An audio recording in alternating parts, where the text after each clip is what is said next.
வணக்கம். என்னுடைய பெயர் குமரன்.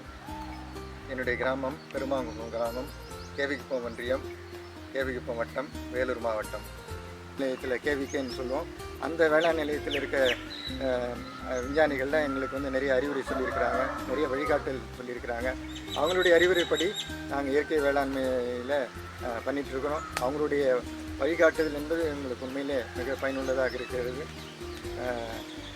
முக்கியமாக நம்ம ரசாயன முறை பயன்படுத்தி செய்கிற விவசாயத்துக்கும் இயற்கை முறையில் பயன்படுத்தி செய்கிற விவசாயத்துக்கும் என்ன வித்தியாசம் அப்படின்னா, ரசாயன முறையில் பயன்படுத்துகிற விவசாயம் அதிக செலவினங்கள் ஆகும், நிறைய செலவினங்கள் ஆகும், உற்பத்தியும் அதிகம் அப்படின்னு சொல்லுவாங்க.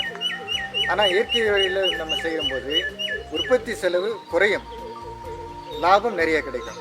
இது மீனை எப்படி தயார் பண்ணுறது முறையை நான் இப்போ சொல்ல போகிறேன். நம்ம கடைகளில் குறிப்பாக நம்ம பகுதிகளில் ஞாயிற்றுக்கிழமைகளில் நிறைய என்வி சாப்பிடுவாங்க. குறிப்பாக மீன் நல்ல பாதுகாக்கப்பட்ட ஒரு உணவு, எந்த வயதினரும் மீன் சாப்பிடலாம் அப்படின்ற முறையில் மீன் அதிகமான உணவாக நம்ம பயன்படுத்திக்கிட்டு இருக்கிறோம். அந்த மீன் கடைக்கு போயிட்டு மீன் கழிவுகளை மட்டும் வாங்கினா கூட போதும். நமக்கு நல்ல மீன் வாங்கணுன்ற அவசியம் இல்லை. மீன் கழிவுகள், மீன் குடல், அந்த தலை, எதெல்லாம் வேஸ்ட்டு நம்ம ஒதுக்கி வச்சுறாங்களோ அந்த வேஸ்ட்டை நம்ம கொண்டு வந்து நமக்கு அது பயன்படக்கூடிய பொருளாக மாற்றிக்கலாம். அதனுடைய அளவு முறை எப்படின்னா, ஒரு 5 கிலோ மீன் வேஸ்ட்டு நம்ம எடுத்துக்கிறோம் அப்படின்னு சொன்னால் 5 கிலோ கருப்பட்டி அல்லது நாட்டு சர்க்கரை அல்லது வெல்லம், இந்த மூணுத்தில் ஏதாவது பயன்படுத்திக்கலாம். எந்த அளவுக்கு நம்ம மீன் கழிவுகள் எடுக்கிறோமோ அந்த அளவுக்கு நாட்டு சர்க்கரையோ கருப்பட்டியோ வெல்லமோ எடுத்துக்கிட்டு வெல்லத்தை நல்லா தூள் பண்ணிவிட்டு ரெண்டுமே ஒன்றா இந்த இது போன்ற ஒரு ட்ரம்மில் நம்ம போட்டுடணும். முதல்ல மீன் கழுவி போடுறோம், அதுக்கப்புறம் இந்த நாட்டு சர்க்கரை அல்லது வெல்லமோ போடுறோம். சமமாக இருக்கணும்.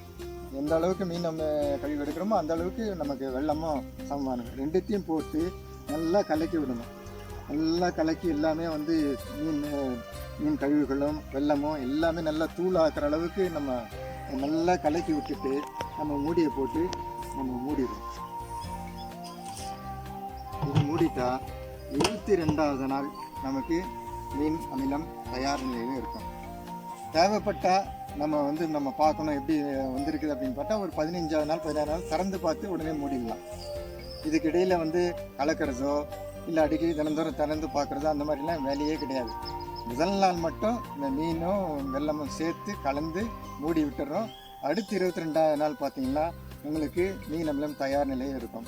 அது எப்படி நம்ம எடுக்க போகிறோம் அப்படின்னா, இந்த மீன் அமிலம் மேலே லிக்விட் மாதிரி இருக்கும், தேன் மாதிரி இருக்கும், கீழே அதில் கரையாத பொருட்கள் மட்டும் அதில் இருக்கும். இது எப்படி எந்த அளவில் பயன்படுத்தலாம் பயிர்களுக்கு அப்படின்னா, இப்போ நம்ம தரை வழியாகவும் பயன்படுத்தலாம். அதாவது நீர்ப்பாசனம் போகும்போது தரை வழியாகவும் நம்ம விடலாம், அல்லது ஸ்ப்ரேயர் கொண்டு மேலே பயிர் மேலேயும் தெளிக்கலாம். தரை வழியாக பயன்படுத்துகிற போது ஒரு ஏக்கருக்கு ஒரு 300 ml இருந்தால் போதும்.